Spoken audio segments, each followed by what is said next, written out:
오늘 우리에게 주신 하나님의 말씀은 히브리서 12장 1절 2절 히브리서 12장 1절 2절 말씀을 받들어 읽겠습니다. 제가 말씀을 봉독합니다. 이러므로 우리에게 구름같이 둘러싼 허다한 증인들이 있으니 모든 무거운 것과 얽매이기 쉬운 죄를 벗어버리고 인내로서 우리 앞에 당한 경주를 하며 믿음의 주요 또 온전하게 하시는 이인 예수를 바라보자. 그는 그 앞에 있는 기쁨을 위하여 십자가를 참으사 부끄러움을 개의치 아니하시더니 하나님 보좌 우편에 앉으셨느니라. 아멘. 오늘 우리에게 말씀을 전해주실 목사님은 서우정 목사님입니다. 서우정 목사님은 저희 교회를 세 번째 방문해서 말씀을 전하십니다. 아마 잘 알고 계실 거라 생각을 합니다. 현재 한국 컴패션 부대표로 사역을 하고 있고요. 제가 사랑하는 또 목사님입니다. 이 시간 예수를 바라보자 라는 제목으로 말씀 전해주시겠습니다. 하겠습니다.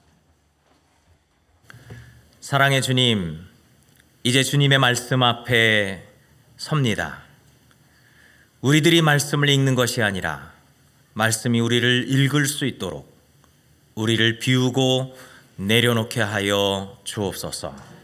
오직 성령께서 함께 하시기를 소망하며 우리 주 예수 그리스도의 이름으로 기도합니다. 아멘. 먼저 이렇게 목포중앙교회에서 목포중앙교회 성도님들과 함께 예배할 수 있는 은혜를 허락하신 하나님께 감사드리고, 또 제가 정말로 사랑하는 정말로 좋아하는 황재필 목사님과 또 이 목포중앙교회 장로님들과 모든 성도님들께 감사를 드립니다. 히브리서 12장 1절부터 2절까지의 말씀으로 예수를 바라보자 라고 하는 주제로 제가 하나님의 말씀을 여기 목포중앙성결교회 성도님들과 같이 나누고자 하는데요. 말씀을 함께 나누기 전에 이런 질문을 한번 해보고 싶습니다. 여기 계신 모든 성도님들은 지금 행복하십니까? 네. 모든 분들이 행복하셨으면 좋겠습니다. 네. 정말로 행복하셨으면 좋겠어요. 왜 행복하냐? 이렇게 질문하면 근심 걱정이 없어서 행복해요. 이게 아니에요. 그죠? 우리의 삶엔 근심 걱정이 없을 수 없어요. 아픔도 있고 슬픔도 있고 고통도 있고 외로움도 있고 많은 그림자가 우리의 삶에는 존재해요. 그런데 왜 행복하세요? 이렇게 질문하잖아요. 그럼 모든 어두운 그림자가 있음에도 불구하고 그 모든 과정을 하나님께서 나와 함께 하시기 때문이에요. 이게 진짜예요. 사망의 음침한 골짜기로 다닐지라도, 그죠? 그 사망의 음침한 골짜기, 너 예수 믿으면, 하나님 믿으면 사망의 음침한 골짜기 갈 일이 없어. 이건 가짜예요. 예. 사망의 음침한 골짜기로 다닐지라도 해를 두려워하지 않아요. 왜요? 주의 지팡이와 막대기가 나를 안위하시기 때문에, 하나님이 나와 함께 하시기 때문에 가능한 일인 거거든요. 이게요. 여러분, 우리의 삶엔 참 아픔이 많지만요, 그럼에도 불구하고 행복한 사람들이 분명히 존재합니다. 여기 중앙교회 모든 성도님들이 그런 하나님의 사람들이 되실 수 있기를 예수님의 이름으로 축복합니다. 네. 여러분, 참 신기한 거는요, 하나님의 복음은 반드시입니다. 가난한 사람들에게만 전파됩니다. 이건 제 얘기가 아니에요. 그럼 이게 이제 다시 질문해 보겠습니다. 여기 계신 모든 분들은 가난하십니까? 부유하십니까? 예. 제가 장담하건대 지금 오늘 이 예배 자리에 나오셨다라고 하는 이 자체만으로 여기 있는 분들은 다 가난한 분들이에요. 예. 하나님이 필요하니까 여기 나오신 거잖아요. 그죠? 이 가난한 사람들이에요. 근데 여러분, 성경이 이야기하는 가난은 뭘까요? 이사야 61장 1절 말씀을 보잖아요. 그럼 여기에 이런 말씀이 나와요. 주 여호와의 영이 나에게 임하셨으니 이는 여호와께서 내게 기름을 부으사 가난한 자들에게 아름다운 소식을 전하게 하려 하심이라. 근데 여러분, 주 여호와의 영이 내게 임한다는 얘기는요, 여호와의 영, 하나님의 영, 예수님 오신 뒤엔 예수님의 영, 성령을 얘기하는 거예요. 그 영이 딱 임한 다음에 그 주 여호와께서 기름을 부었대요. 기름을 붓는다는 말의 의미는 뭐냐? 메시아 예수 그리스도의 사역을 의미하는 거예요. 메시아 예수 그리스도의 사역. 예수님께서 가난한 자들에게 복음을 전한다는 거죠. 주의 영이 내게 임하셨으니 주 여호와께서 내게 기름을 부으사 가난한 자들에게 아름다운 소식, 이게 복음이에요. 아름다운 소식을 전하게 하려 하심이라. 근데 여러분, 가난이라고 한 이 기록 있잖아요. 이사야 61장 1절에 나오는 이 가난이라고 하는 이 단어는 아나브라고 하는 단어를 쓰는데요. 이게 어떤 의미냐면요, 그냥 물질적으로 가난한 것만 얘기하지 않아요. 심령도 이 안에 포함돼요. 그래서 이 아나브라고 하는 단어를 번역할 때요, 곤고함이 여기에 꼭 들어가요. 그런데 동시에 겸손함, 겸비함이 같이 합쳐져야 돼요. 곤고함 속에서 사람은, 우리의 삶 속에는 아픔과 고통과 슬픔과 외로움, 어둠의 그림자가 분명히 있잖아요. 그죠? 근데 이 곤고함 속에서 겸손함이 없는 사람들도 있어요. 그게 무슨 뜻일까요? 세상에 있는 고통과 아픔을 보면서 이렇게 이야기하는 사람들이 있다는 거예요. 아니, 왜 이 세상에 이런 고통과 아픔이 있는 거야? 신이 인간을 사랑한다며. 그런데 왜 이런 고통과 아픔을 주는 거야? 에이, 신 없어. 이건 겸비함이 아니에요. 겸손함이 아니에요. 그런데 많은 고통과 아픔을 딱 보면서, 왜 이 고통과 아픔이 있을까? 이걸 생각하는 거죠. 그러면서 겸손함, 겸비함이 있으면 하나님, 우리를 긍휼히 여겨주세요. 이렇게 되는 거예요. 여러분, 왜 우리의 삶엔 아픔과 고통, 그 이사야 61장 1절에 나오는 가난이라고 하는 것이 존재할까요? 그것은요, 성경에 정확하게 기록되어 있어요. 창세기 3장 22절부터 24절 말씀을 보잖아요. 그러면 아담과 하와가 선악을 알게 하는 나무 열매를 따먹은 다음에 사건이 거기 기록되어 있어요. 뭐라고 기록되어 있느냐? 하나님께서 말씀하시는 거예요. 아담과 하와, 저 사람이 선악을 알게 하는 나무의 열매를 따먹고 우리 중 하나와 같이 되었다. 여러분, 하나님은 삼위일체의 하나님이시죠. 그죠? 삼위일체의 하나님은 선과 악을 정확하게 분별하실 수 있습니다. 정확하게. 과거와 현재와 미래와 모든 것들을 다 알고 계신 분이기 때문에 뭔가가 딱 벌어졌을 때 이게 선인지 악인지를 정확하게 판단하실 수 있는 유일한 존재, 그분은 하나님이십니다. 그런데 인간이 선악을 알게 하는 나무 열매를 따먹었다는 말의 의미는 뭐냐면, 선과 악을 아는 지식의 열매를 따먹었다는 말은 인간이 선과 악을 판단한다, 이런 뜻이에요. 그런데 삼위일체의 하나님으로 선과 악을 판단하는 게 아니에요. 저 인간이 선과 악을 아는 지식의 열매를 따먹고 우리 중 하나와 같이 됐다 이거예요. 불완전하다는 뜻이에요. 여러분, 우리가 판단하는 선은요 언제나 제한적입니다. 유한해요. 제가 가난한 사람에게 100만 원을 기부했어요. 선입니까 악입니까?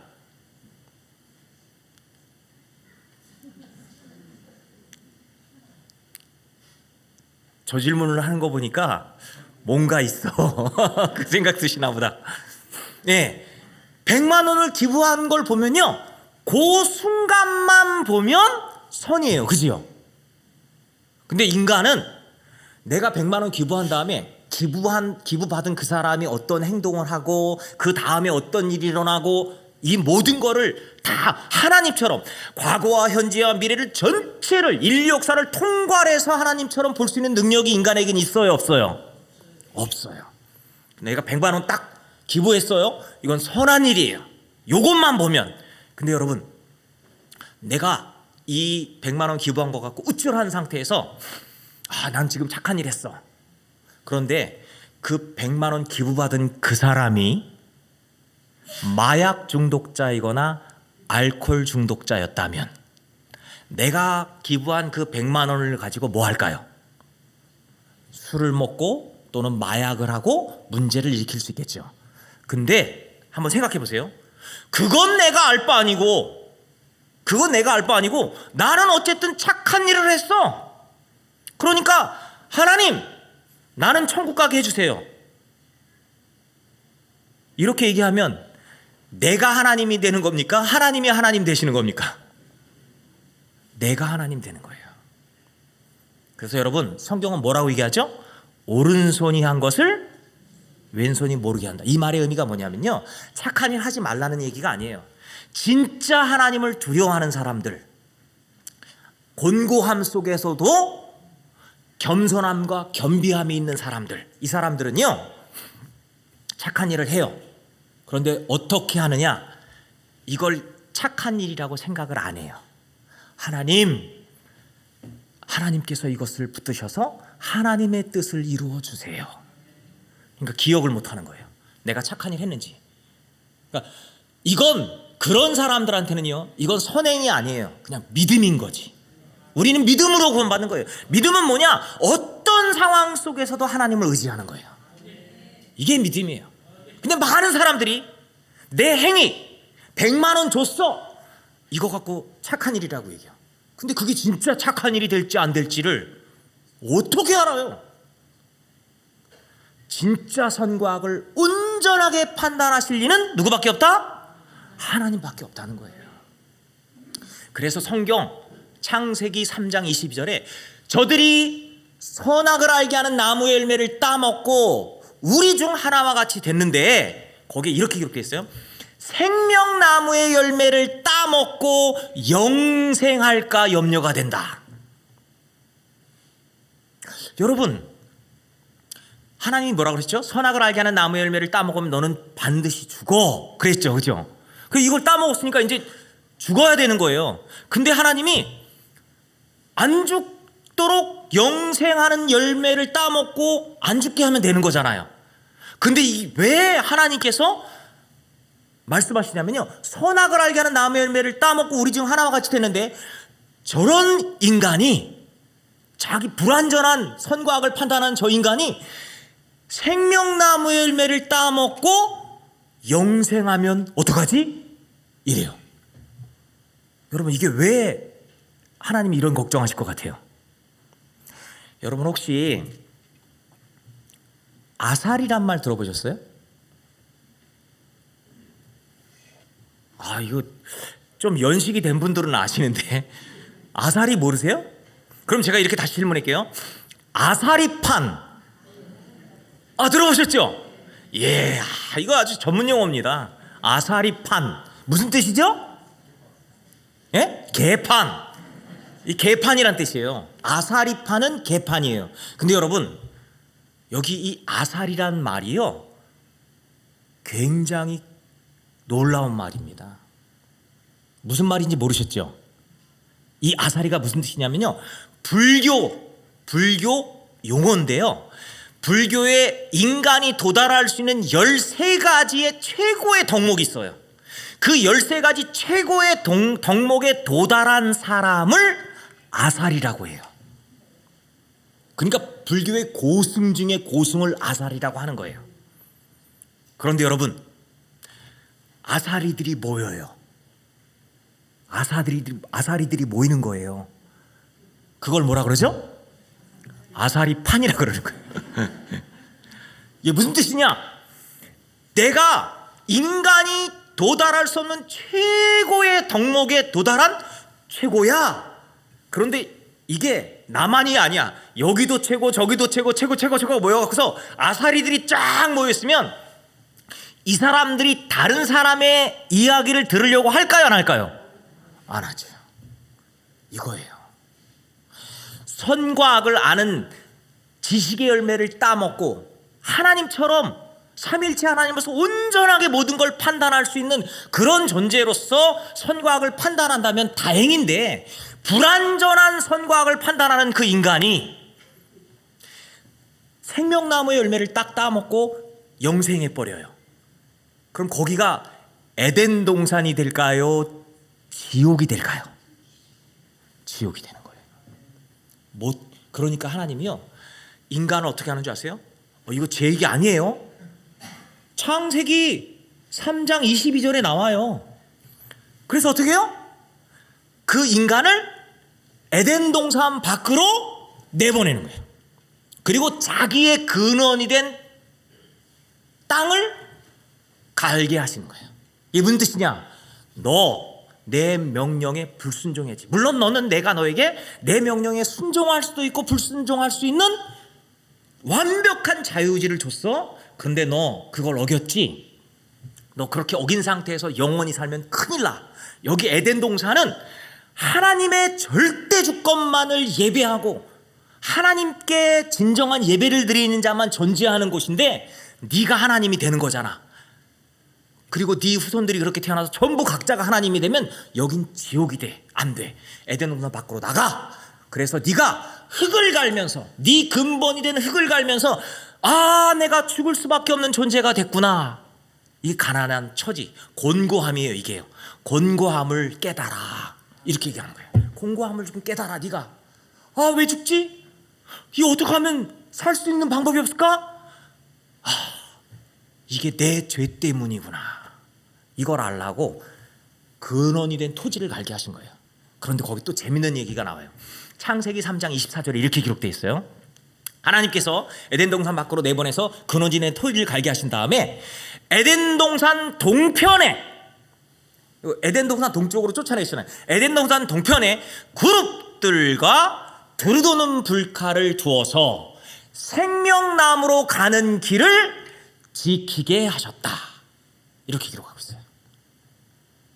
이게 무슨 뜻일까요, 이게? 여러분, 저 군인이었잖아요. 그죠? 모르시는 분도 있죠? 제가 28년 동안 군에서 목회를 했어요. 군목으로.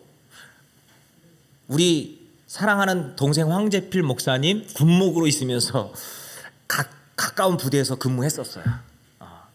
원래 이 황 목사님이 너무 복음의 사람이라서 복음을 전하다가 성공을 외치는 분위기가 그 당시에 많았거든요. 예수 믿으면 잘 돼요. 예수 믿으면 모든 일들이 다 잘 돼요. 사망의 음침한 골짜기 갈 일이 없어요. 막 이런 식의 복음, 이건 가짜 복음이에요. 근데 목사님은 무슨 소리입니까? 우리 삶에 아픔이 있습니다. 그러나 하나님과 함께하면 문제 없습니다. 뭐 이런 걸 외치니까 공군 신자들이 이거 일반적인 목사님들과 들었던 설교랑 다른데? 이런 생각을 해갖고 목사님이 장기를 하시고 싶으셨는데 목사님들이 내보냈어요. 지금은 공군 분위기가 바뀌었지만 그 당시에는 목사님이요, 복음 전하다가 그냥 제대를 해버리셨어요. 육군에 있었으면 대령까지 되셨을 분인데 공군 가는 바람에, 공군은 선배 그런 거 없어요. 워낙 숫자가 많아서요, 복음을 전해도 그렇게 복음이 아닌 걸 막 전하는 사람들도 신경도 안 써요. 근데 공군은 워낙 좁으니까 어쨌든 하나님의 말씀을 온전하게 전하는 게 너무 중요한데, 여러분 그 에덴 동산 동편에 그룹들과 두루 도는 불칼을 두어 생명나무로 가는 길을 뭐 했다? 지키게 하시니라. 지켰다. 군대에서요, 목사님도 군인 출신, 저도 군인 출신, 군대에서 위병소 있죠. 위병소. 오늘 막 제대한 우리 인우 형제, 위병소의 이유가 뭘까요? 위병소가 군대 안에 아무도 들어올 수 없어. 딱 막기 위해서 위병소를 둘까요? 아니면 군대 안에 들어갈 사람과 못 들어갈 사람을 구별해 갖고 선별해서 들여보내기 위해서 위병소가 존재할까요? 그래요. 지킨다는 말은 그 에덴 동산 동편의 그룹들과 두루 도는 불칼을 두어서 생명나무로 가는 길을 막았다. 이러면 이제 아무도 생명나무 길로 못 가는 거예요. 그죠? 근데 뭐라고요? 지키게 하셨다. 이건 뭐냐면 위병소에 위병을 세워놨다. 그래서 아무나 에덴 동산 동쪽을 통해서 하나님 나라 못 가. 요 그룹들과 두루 도는 불칼을 통과해야만 하나님 나라로 가. 이런 뜻이에요. 그럼 이제 여기서 궁금해지는 거야. 가만히 있어봐. 그럼 그룹들과 두루 도는 불칼이 뭘까? 제가요 성경을 많이 묵상하면서 느낀 건데요. 이게 그룹들, 하나님의 말씀이에요. 하나님의 말씀. 이런 거 정말 알고 싶으면요, 제가 나중에 와서 성경 안에서 증거를 댈 수 있어요. 그런데 하나님 말씀이에요. 근데 여러분 재밌는 게 있죠. 성경 말씀 읽기만 하면 다 천국 갈까요? 아니에요. 여러분 성경 통째로 외워도요 믿음이 없는 사람이 있어요. 신학을 해요. 박사학위를 받았어요. 성경을 파고 분해하고 막 이렇게 해. 근데 믿음이 없어. 믿음이 없다는 말은 무슨 뜻이죠? 성경을, 우리에게 믿음을 주는 건 누구죠? 성령이에요. 성령. 그러니까 그룹들, 이건 성경이에요. 두루 도는 불칼. 여러분 전신갑주 알죠? 성령의 검, 두루 도는 불칼. 이게 무슨 뜻이냐? 성경 읽는다고 구원받는 거 아니에요. 통째로 외운다고 구원받는 거 아니에요. 이 성경을 어떻게 성령의 조명 아래서 성경을 읽어서 이 성경이 무엇을 얘기하는지를 딱 아는 그 순간 요 사람들만 어디로 가는 거예요? 생명나무 길로 가는 거예요. 생명나무로 가는 길로 가는 거예요. 그게 성경이에요. 그래서 그룹들과 두루 도는 불칼을 두어 생명나무로 가는 길을 지키게 하셨다. 제가 왜 이 이야기를 할까요? 예수를 바라보자. 여러분 그룹들과 두루 도는 불칼을 통과하면, 다른 말로 표현하면 성령을 통해서 깊이 이해하잖아요. 그럼 거기서 뭐가 나오는지 아세요? 예수님이 나와요. 예수님이 나와요. 예수님이 나와요. 오늘 무슨 예배라고요? 컴패션 선데이. 그죠? 컴패션 한번 따라해 보겠습니다. 컴패션. 컴패션. 많은 사람들이요 컴패션이라고 안 하고 컨벤션 이렇게 얘기해요. 컨벤션. 자꾸 컨벤션에서 예배를 드립니다 막 이래요. 아니에요. 컴패션이에요. 패션. 근데 이게 무슨 뜻이냐? 잘 들어보세요.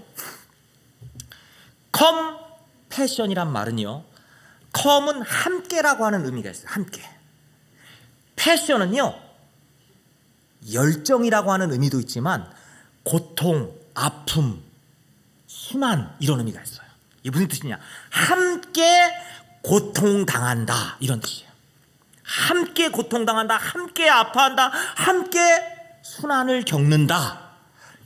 근데 여러분 하나님께서 우리를 에덴 밖으로 내쳐서 우리의 근본이 된 토지를 갈게 하면서 우리가 죽음을 맛보게 하셨잖아요. 그죠?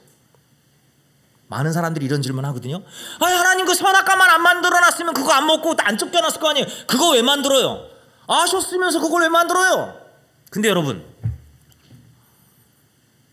하나님 아셨지만 하나님이 대비한 방법이 있어요. 만약에 그 선악과 안 만들어 놓고요, 하나님이 우리한테 프로그램을 기계 로봇처럼 하나님 명령에 절대 순종하게 했으면 우리는 하나님의 형상을 닮은 존재일까요? 그냥 기계일까요? 기계지요. 우리는 하나님의 형상을 닮아서요, 자존하고 자율적으로 뭔가를 선택할 수 있는 존재예요. 하나님은 우리가 자원해서 하나님께 순종하기를 원하셨던 거예요. 그런데 하나님이 그렇게 완벽한 자유를 줬는데 인간은 뭐 했어요? 불순종해서 선악을 알게 하는 나무의 열매를 따먹었죠. 근데 하나님이 어떻게 하셨느냐? 진짜로 죽음을 맛보게 에덴 동산 밖으로 쫓아내셨어요. 하나님이 그런데 거기서 뭐 하셨느냐? 그냥 보내시고 끝난 게 아니야. 넌 죽어, 끝. 이게 아니야. 뭐 하셨어요? 컴패션 하신 거예요. 컴패션 하신 거예요. 무슨 뜻이냐? 선지자들을 보내고 끊임없이 제사장들을 통해서 끊임없이 나에게로 돌아와. 그래서 안 돼.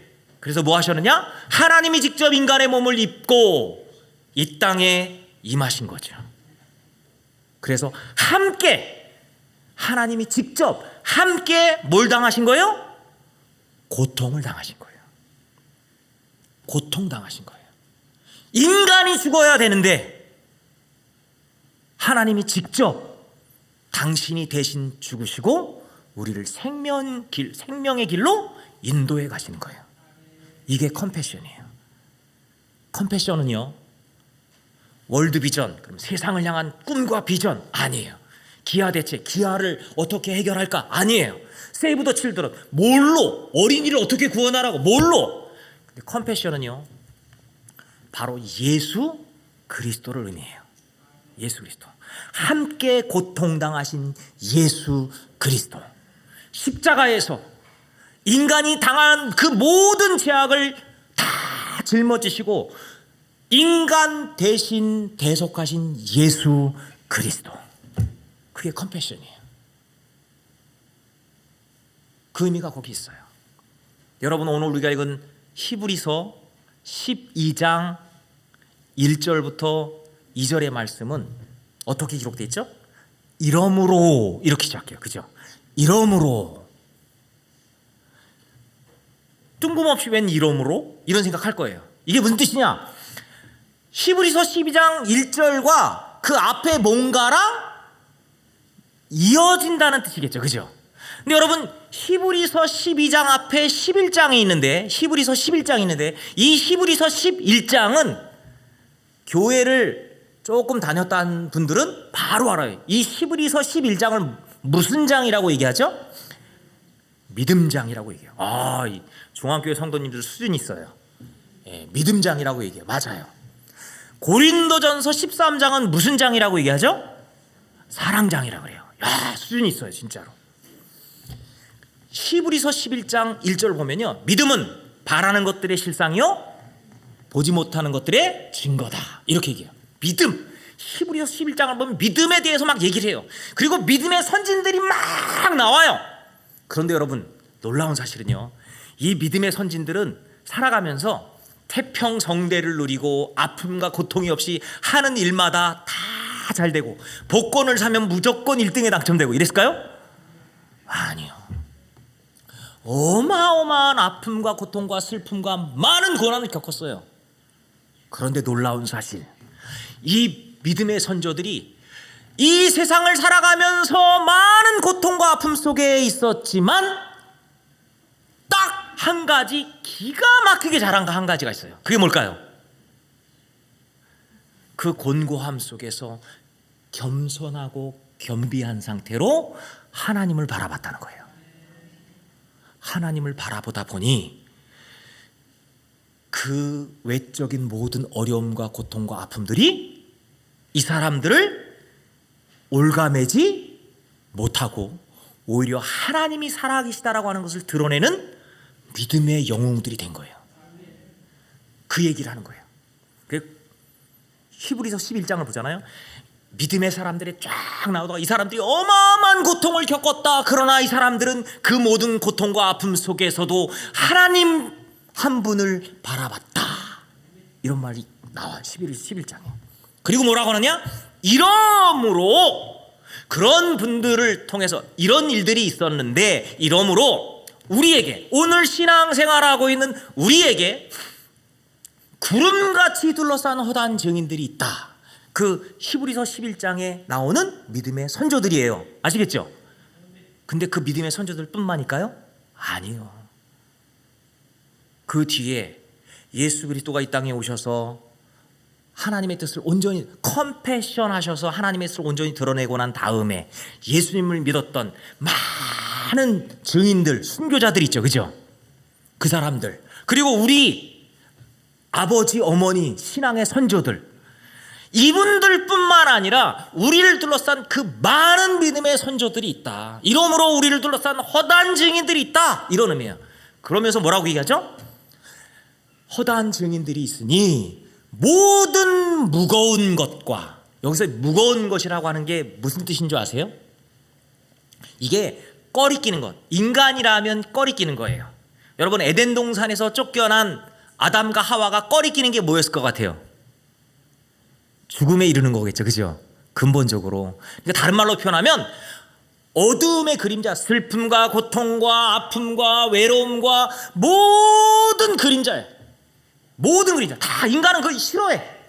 꺼리 끼는 거, 그 모든 무거운 것들. 그런데 여러분, 그 다음이 중요해요.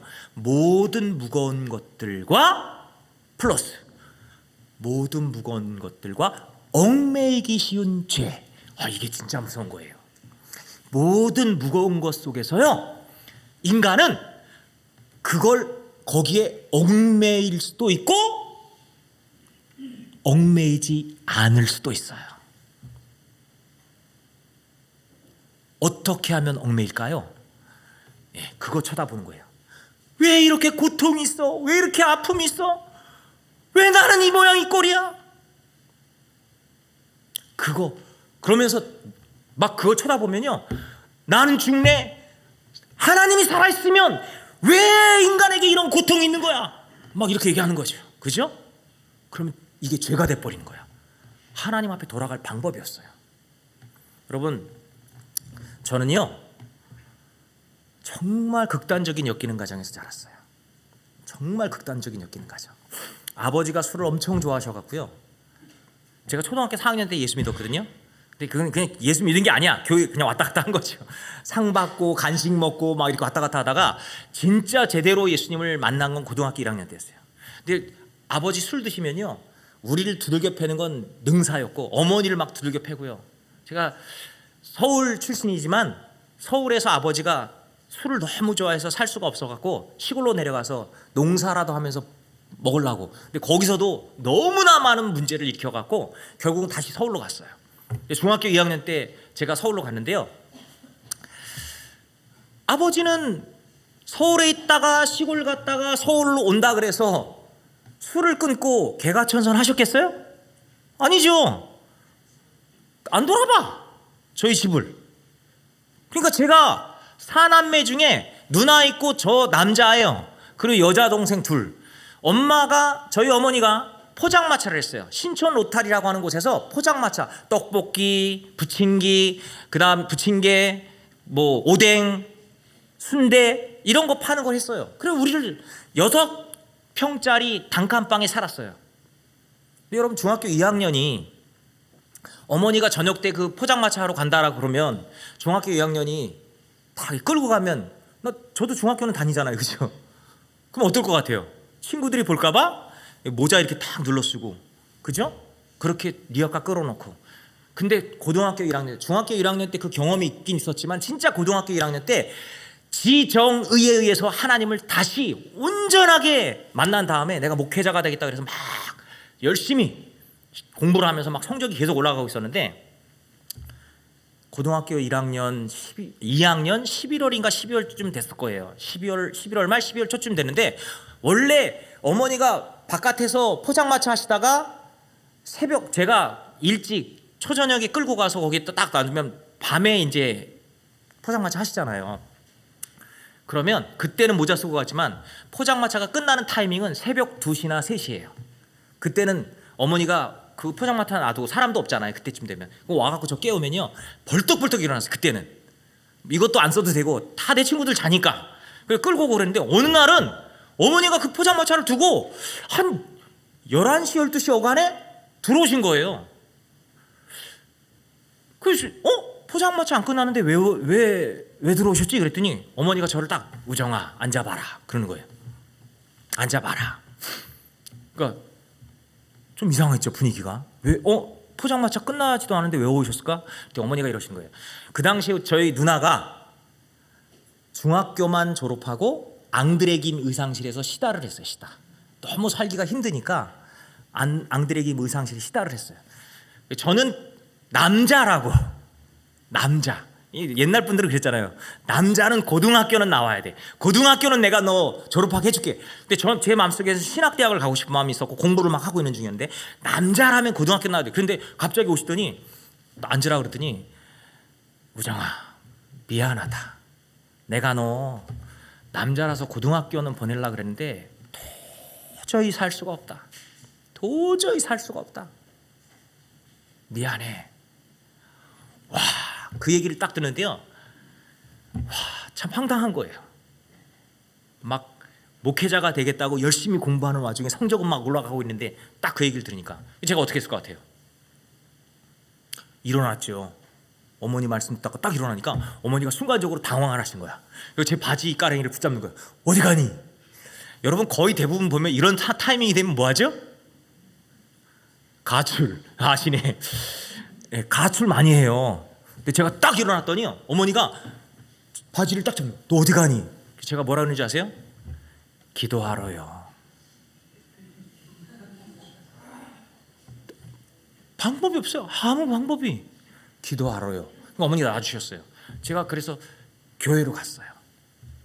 예, 제가 신천성결교 출신이라 그랬잖아요. 거기 그 당시에 신천성결교 본당에 반지하가 중등부 예배실이었어요. 거기 딱 거의 12시 조금 넘어서 딱 갔는데 아무도 없어. 거기 이렇게 딱 앉아 있는데요. 기도하러 갔지만 기도가 나오겠어요? 속에서 막 별 생각이 다 들잖아요.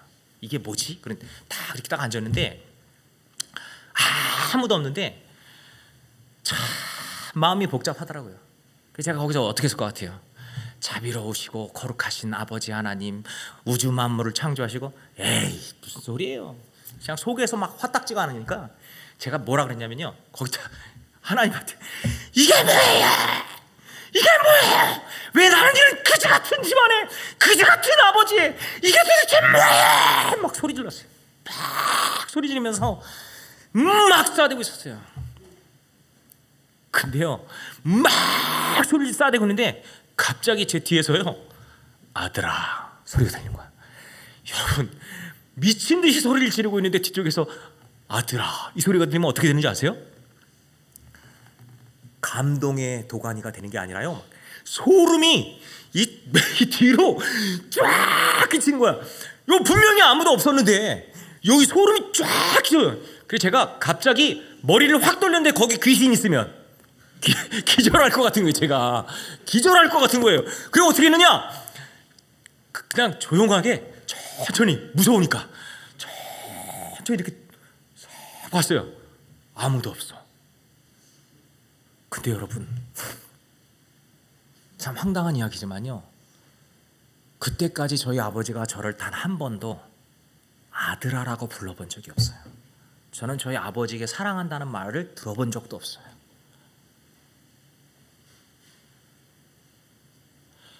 아들아라고 하는 그 음성이요 제 가슴 속에서 해석이 되기 시작하는 거예요. 뭐라고? 내가 여기 있다. 내가 너를 사랑한다. 내가 너를 안다. 여러분 어떻게 됐을 것 같아요? 조금 아까까지는요 이게 뭐예요? 막 분노에 막 차갖고 막 내 안에 막 악이란 악은 다 하는데 그게 제 안에 딱 해석이 되는 그 순간 어떻게 되느냐? 그냥 하염없이 수도꼭지 틀어진 것처럼 눈물이 쏟아지면서요. 감사해요. 감사해요. 사랑해요. 감사해요. 여러분 히브리서 11장 6절에 보면요.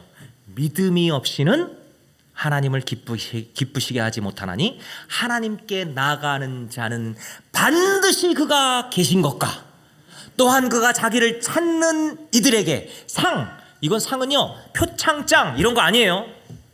여기서 얘기하는 상은 보상이란 뜻이에요. 보상. 또한 그가 자기를 찾는 자들에게 반드시 보상한다. 무슨 뜻일까요? 찾으면 만나 주신다는 뜻이에요. 여러분 제가 뭐 했는 줄 알아요? 제 일생에서 그 황당한 순간에 제일 잘했던 게 뭐냐? 답이 없는 그 순간에 그냥 이거 어떡하지? 그러다가 선택한 거예요. 거기서 기도하러요.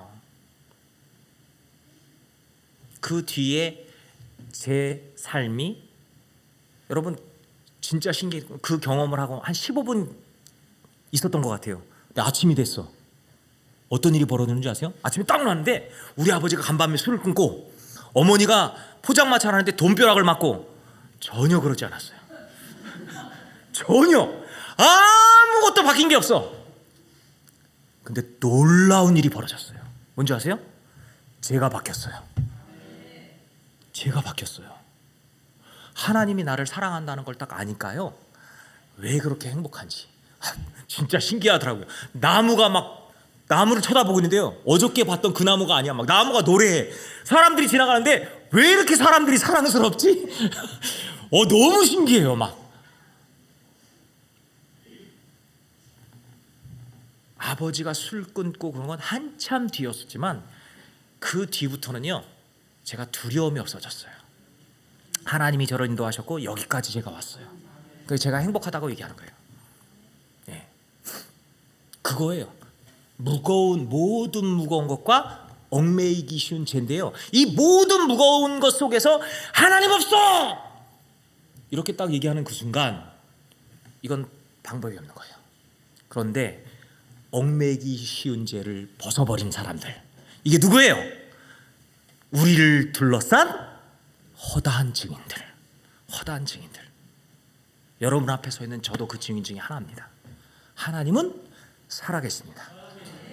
그리고 그분은 우리가 찾으면 만나 주십니다. 실제로. 그래서 거기 그렇게 얘기하는 거예요. 인내로써 우리 앞에 당한 경주란 모든 무거운 죄를 벗어버리고 인내로써 우리 앞에 당한 경주란. 여러분 인내로써란 말이 모름이하죠? 우리 삶에 이제부터 하나님 딱 만나고 난 다음엔, 하나님 쳐다보고 난 다음엔 평탄한 일이 벌어질 거야. 그럼 인내할 필요가 있을까요? 없을까요? 없지요. 있어요. 계속 있어요. 우리 삶에 어려움이 있어. 근데 전혀 염려할 필요가 없다. 왜? 하나님이 우리와 함께 하시잖아요. 네. 하나님이 우리와 함께 하시잖아요. 그래서 얘기하는 거예요. 인내로서 우리 앞에 당한 경주를 한다. 하나님이 부르시는 그날까지 달려가는 거예요. 하나님이 계시다. 그런데 놀라운 사실, 그 뒤 히브리서 12장 2절의 말씀이 딱 나오죠. 뭐라고 나오죠? 믿음의 주요 온전하게 하시는 이인 예수를 바라보자. 컴패션 하신 예수님, 그분을 우리가 딱 바라보잖아요. 그러면 이건 그 이전의 믿음의 선조들은 느끼지 못했던 너무나 확실한 확증인 거예요. 예수님 바라보면 얼마든지 이길 수 있다, 이런 뜻이에요. 여러분 우리 컴패션은요, 제가 몸담고 있는 컴패션은요, 그런 의미를 가지고 가난한 아이들에게 예수 그리스도의 사랑을 전합니다. 그냥 많은 NGO 단체들이 있어요. 착한 일 해요. 그런데 영혼 구원과 관련이 없는 경우도 많아요. 근데 컴패션은요, 우리나라에 있는 월드비전, 세이브 더 칠드런, 기아 대책, 유니세프, 많은 기관들이요 다 국가 보조금을 받아요. 국가 보조금, 국민이 낸 세금으로 국가 보조금을 받는다는 말은 무슨 의미냐? 드러내놓고 복음을 전할 수 없다는 거예요. 그런데 컴패션은 국가로부터 부적은 받지 않아요. 그리고 컴패션은 반드시 현지 교회를 통해서 현지 교회가 하나님의 복음으로 아이들의 손을 잡게 해줘요. 그래서 아이 한 명을 딱 후원하잖아요. 그럼 이 아이가 어려서부터 성인이 될 때까지 진짜 하나님의 사람으로 키워내도록 지속 후원을 하는 거예요. 교회 선생님들이 그리스도의 사랑을 그 아이들한테 쏟아붓잖아요. 어떤 일들이 벌어지느냐, 그 아이 하나를 딱 결연해 갖고서 돕는다라고 하는 말은요, 어떤 의미가 있냐면 내가 그 아이 너무나 가난해, 진짜 모든 무거운 것들이 이게 너무 가난해. 그런데 그 가난한 가정의 아이들이, 신기한 건요, 왜 가난한 사람들은 애를 이렇게 많이 낳을까요? 진짜 많이 나요. 없는 가정, 애가 조금 없다 그러면 한 평균 4명이고요 막 10명 막 이렇게도 나. 근데 그 가난한 가정이 딱 하나만 해요. 그 현지 교회 너무 사정을 잘 알잖아요. 그럼 현지 교회에서 그 가난한 가정의 아이 하나만 딱, 교회가 운영한 어린이 센터를 한다면 거기서 그 아이한테 딱 하루에 한 끼만 줘요. 영양식 들어가는 한 끼 주고요, 시시때때로 예방주사 맞추고요, 그 다음에 교과서 사주고요, 학교 다닐 수 있게 해주고요, 나중에 이 아이가 점점 자라서 신앙이 제대로 박히고 그 다음에 대학을 스스로 갈 수 있다, 대학까지 졸업시켜줘요. 그게 한 달에 45,000원 정도 들어요, 매달. 이게 양육, 입양하는 거랑 똑같아요. 저는 컴패션이 29개 국가를 돕고 있거든요. 가난한 나라, 진짜 가난한 나라의 가난한 그 지역에 있는 현지 교회를 통해서 가난한 가정에 하나씩만 해서 하는데 29개를 도우니까, 제가 컴패션 들어가서 이걸 알고 난 다음에요, 저는 은혜를 아는 사람이잖아요. 그래서 모든 나라 것을 한 아이씩 입양하겠다 했는데요, 23명밖에 못했어요. 왠지 아세요? 이슬람 지역 아이들은 드러내놓고 하는 순간 그 나라에서 검색하다가 예수를 전해? 큰일 나잖아요. 그래서 이게 숨겨놨어요. 23개의 나라만 해서 지금 제가 23명의 아이를 후원하고 있어요. 그러니까 제 아이가 3명이고 제 자식은 26명이에요. 예.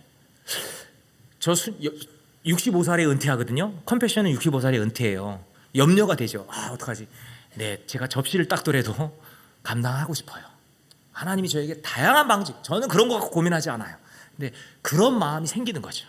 왜 그 아이 하나를 딱 결연해서 키우잖아요. 어떤 일이 벌어지는 줄 아십니까? 놀랍게도요, 이 아이가 복음이 들어가기 시작하면서 변하잖아요. 그러면 그 아이를 보낼 때 서명 받아요, 부모님한테. 이 아이가 하루에 한 끼 주고, 그 다음에 뭐 영양식 해주고, 그 다음에 병원 가게 해줄 거고, 학교 다니게 해줄 거고, 대학 간다 그러면 대학까지 보내줄 거예요. 대학 못 가면 직업훈련 마칠 때까지 교회가 이 아이를 정성스럽게 하나님의 사랑으로 섬길 거예요. 근데 성경 말씀 가르칠 건데 동의하실래요? 질문해 볼게요. 동의할까요, 안 할까요? 당연히 합니다. 근데 처음에는 그 입 하나 더 넣은 심정으로 했는데요, 얘가 2년 3년 거기서 하나님의 말씀이 들어가면 얘가 변해버려. 완전히 다른 아이가 되는 거예요. 그러면 부모가 감동을 받아. 그래서 그 교회, 이 아이를 돌보는 교회로 자기 자녀들을 데리고 와. 그러니까 얘 때문에 다른 자녀들까지 교회에 와서 하나님의 말씀을 들어요. 근데 거기서 안 끝나. 그 가정이 교회에 와갖고 이 아이 때문에 교회 와서 교회가 부흥하는 그 사이에 이웃들이 그걸 쳐다보고, 저거 뭐야? 저 집 왜 저래? 그리고 거기서도 뭐라고 하냐면, 우리 아이도 하나 좀 해주세요. 그래서 그 아이 또 그렇게 하고 교회가 막 어마어마하게 부흥하는 거예요. 한 아이를, 한 영혼이지만 이게 하나가 아니에요. 그 한 영혼이 교회가 돼버려요. 진짜로. 진짜 교회가 되는 거예요. 그런 것들을 꿈꾸면서 컴패션은 사역을 해요. 여러분, 먹을 것과 입을 걸 주는 거잖아요. 이건 구제 구호예요. 구제 구호는 의미 없는 건 아니에요. 그죠? 그런데 우리가 먹고 입고 여기에 만족할 수 있을까요? 그러면 세상을 행복할까요? 고난과 아픔은 우리가 변하지 않으면 바뀌지 않아요. 근데 하나님의 말씀이 그 아이들에게 들어가야만 되는 거죠. 그 사역을 감당하는 전 세계의 많은 NGO 단체 중에 컴패션 하신 예수님의 마음을 가지고 그 아이들에게 그렇게 다가가는 거예요. 그리고 그 아이를 3년이든 5년이든 손을 잡아주잖아요. 아니면 그 아이가 졸업할 때까지 손을 잡아주잖아요. 놀라운 열매들이 나타나요. 가난한 가정이 대학을 보내는 퍼센테이지가 얼마일 것 같아요? 한 끼도 먹기 어려운 그 가정에서 진짜 100명에 1명만 보내도 대단한 거예요. 개천에서 용나는 거예요. 근데 놀라운 사실은요, 그 가난한 지역에서 그 어린이 센터에 온 아이들 가운데 70%가 대학을 가요. 그리고 어마어마한 부흥이 일어나요. 그 교회가 어마어마한 아이들이 몰려들고요. 그래서 나중엔 지역사회가 변하고 그 사회가 완전히 신앙의 영향을 받는 지역이 돼버려요. 얼마나 감동이 되겠어요. 이게 와, 하나님의 말씀이 살아있구나. 이게 하나님의 마음이에요. 아버지의 마음은요, 한 영혼에게 가 있어요. 하나님은 단 한순간도 인간을 에덴 동산 밖으로 쫓아내신 뒤에 나 몰라라 하신 적이 없어요. 뭐 하셨다고요? 컴패션 하셨어요. 컴패션. 이게 하나님의 마음이에요. 이 하나님의 마음을 우리 예수 그리스도를 바라보는, 믿음의 주요 또 온전하게 하시는 예수를 바라보는 우리 중앙교회 성도님들도 같이 품고, 하나님의 마음이 가는 곳에 여러분의 마음도 같이 가고, 하나님의 시선이 머무는 곳에 여러분의 시선이 머물 수 있으면 좋겠습니다. 네, 기도하겠습니다. 주님, 믿음의 주여 또 온전하게 하시는 이인 예수를 바라보는 우리 모두가 되게 하여 주옵소서.